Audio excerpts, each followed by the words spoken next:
So how do you feel when you are in the narcissistic relationship or spend time with a narcissistic person? The most common responses I hear, and I hear a lot of them, are frustrated, not enough, sad, excited, tired, grief-filled, exhausted, angry. And if you have other responses I'm missing here, toss those in the comments. So let me ask you another question. How do you feel when you are with a healthy person? Again, the responses that I have heard from people are cared for, seen, valued, happy, content, peaceful, whole, replenished. And yet we still spend so much time with the narcissistic people, maybe because we have to. So exactly what is going on here?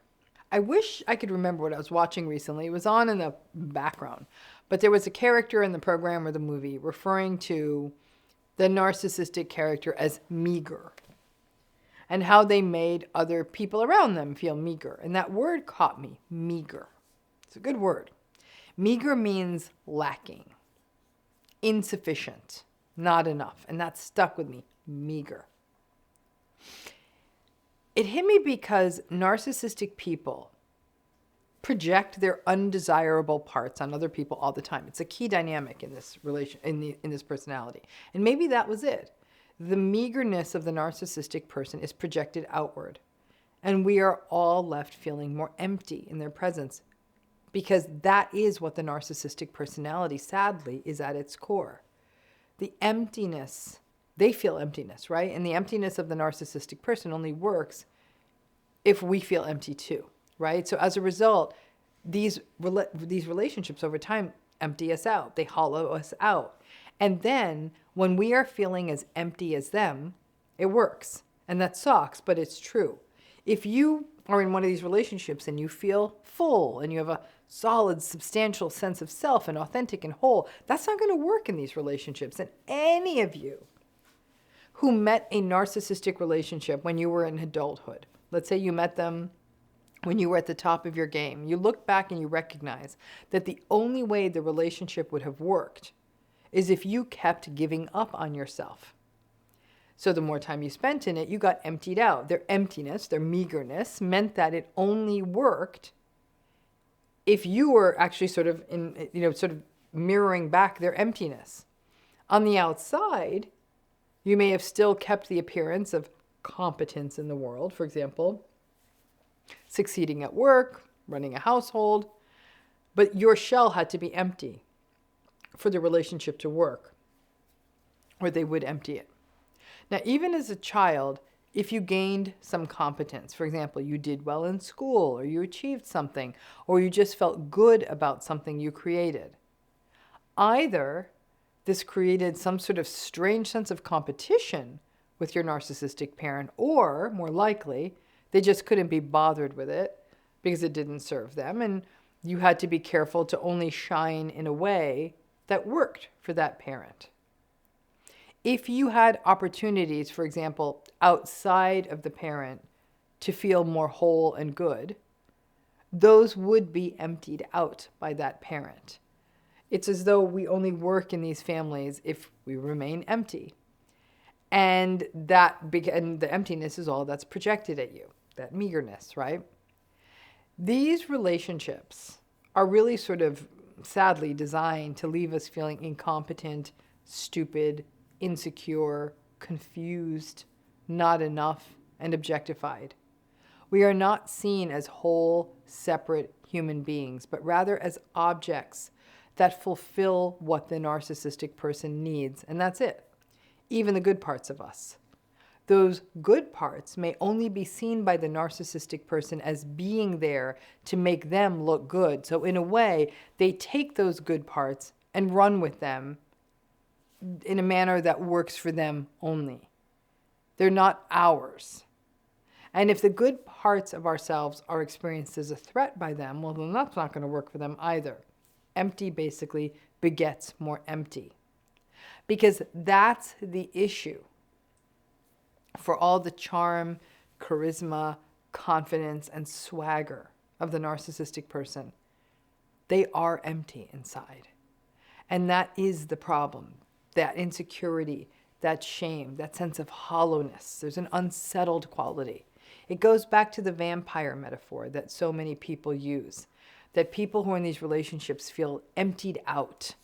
And that it's never enough. That you feel like you're trying to fill an unfillable hole. And so emptiness becomes the core of the attachment. So it's like a bunch of people who are drowning together. Nobody gets to be whole if these relationships and systems are to work, right? So it's all about everyone kind of getting emptied out. And so everyone in these relationships feels insecure.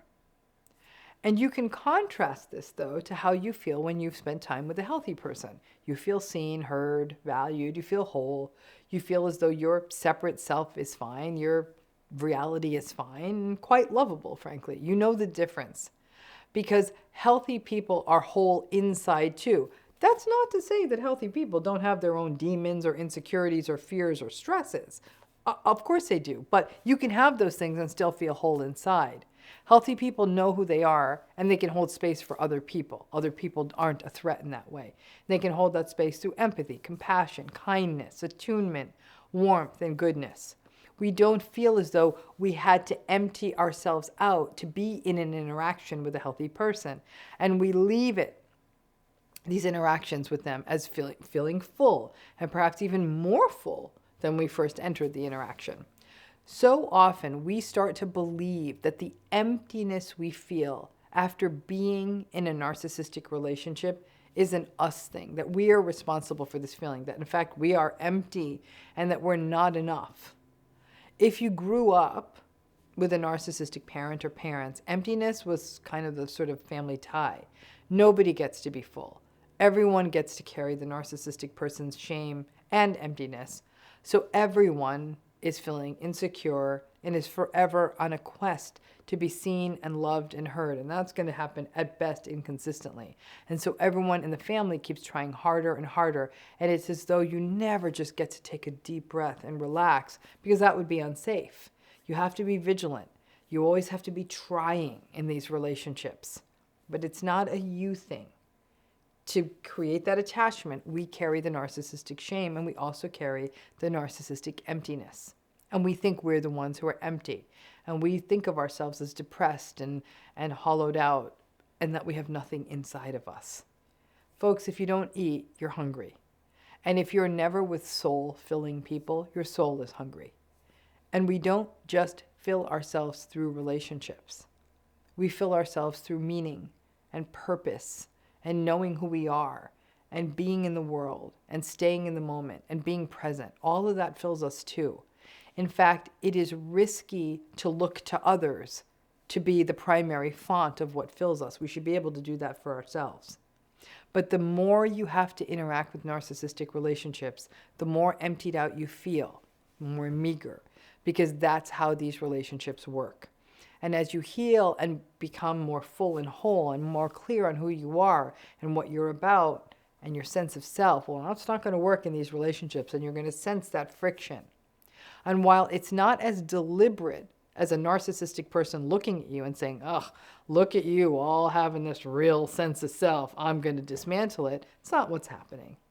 But rather that your wholeness, that you're not taking the bait, that your disengagement, frankly, it's a trigger for them. It does evoke their shame. And that dynamic of domination, power, and control means that shame is going to bring up anger, and then they're going to try to bring you back down. They're going to keep projecting that emptiness. And this is why education about these personality styles and radical acceptance are so important, so that when you see it, you can look at it clearly and protect yourself, but not feel that you have to succumb to the emptiness dance to stay connected or hold into your identity as being a hollowed out, empty person. My one hope for everyone is that they can experience that sense of fullness and goodness of themselves. If we had that in most people, the world would be an incredibly different place. Thanks again.